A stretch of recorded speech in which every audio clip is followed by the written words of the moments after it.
So I want to explain why a strong digital presence is really a non-negotiable for any service-based business. Essentially, if you don't have a strong digital presence, you're at a major disadvantage compared to anyone that you may be competing with in your local community or anywhere online.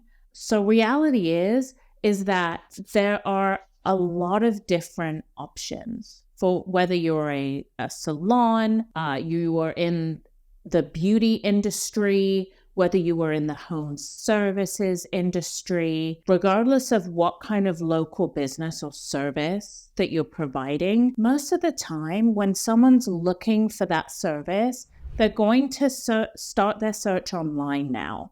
And that's really a shift that we've seen over the last 5 to 10 years, but especially since the pandemic, things have really changed for businesses. It used to be that people were out and about more and were willing to kind of drive around and see things in their local neighborhood and community more. And it was a lot easier to get business that way. There were a lot more walk-ins and clients coming in off the street if you have a brick and mortar business, or even if you don't. There were a lot of ways that people can find your business through word of mouth, through knowing people, but the world has really changed. Since the pandemic, people aren't going out as much. That's the reality. People are looking more and more online for the services and businesses that they need more than ever before.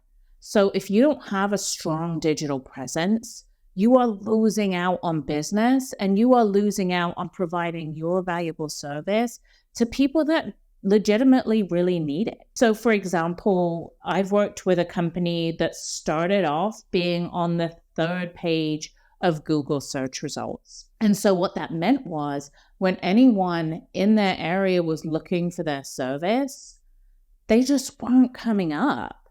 And so the reality is even though they had this great, incredible service, they just weren't tapping into the market of people that were really looking for them. So in a situation like that, one of the things you're going to want to do is improve your SEO strategy, meaning you're going to want to make sure that you have web pages and landing pages that are super relevant to those search results that people are looking for so that you're showing up higher up with more relevant results when people are searching for you. So it's really important to identify what are the challenges you're facing from a digital standpoint. Are you getting any inbound leads or calls that have come as a result of a web search?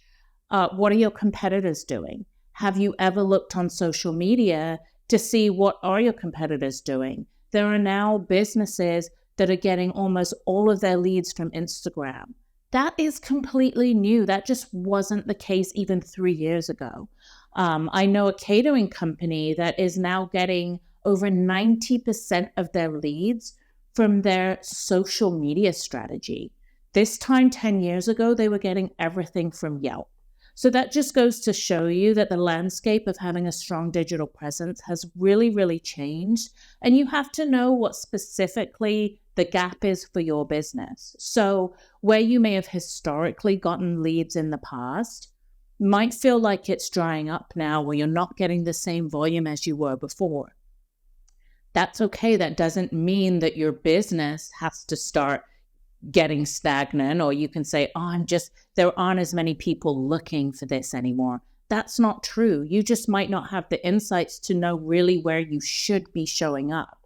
And that can be different and unique for every business. So part of what we want to do is help you evaluate and look at what are your current lead sources, what historically have been your lead sources, and how can you even do a competitive analysis to review what other vendors and other kind of competitive services are doing in your area, and what are the big guys doing, right? Whatever industry you're in, chances are there's a large chain or large competitor that you can also take a look at. So competitive analysis and understanding what your peers may be doing can be a really helpful step. So really, we want to dive into what do you need to do for your business to improve your digital presence. because you may feel like leads are drying up, but the reality is maybe you're not focusing on the right platform. So we need to identify what are the right platforms where you should be. Where are people searching for you? Are they Googling for you? So do you need to improve SEO like the client I was referring to earlier? Or are people finding your competitors on Instagram or TikTok? Or are they still looking on Yelp? Like, what is the platform that's going to work right for you? And ultimately, we want to have a multi-pronged approach and really experiment and try lots of different platforms. So we're going to walk you through all the different platforms, all the different ways you can improve your digital presence so that you can be really present in the right places. Because chances are, if you're offering a great service that's valuable to people, you have customers that are ready to sing your praises, you have good reviews, but you're just not getting new customers or new leads, chances are you need a refresh in terms of your digital presence. And that's what Clicks That Stick is really focused on, is we want to help you get to the right places so that the people who are looking for your services can find you, because we believe you have a great value that you're offering. And we just want to help you get into present day, because things have really changed since the pandemic. And we really want to educate small businesses that have excellent services to improve their digital presence.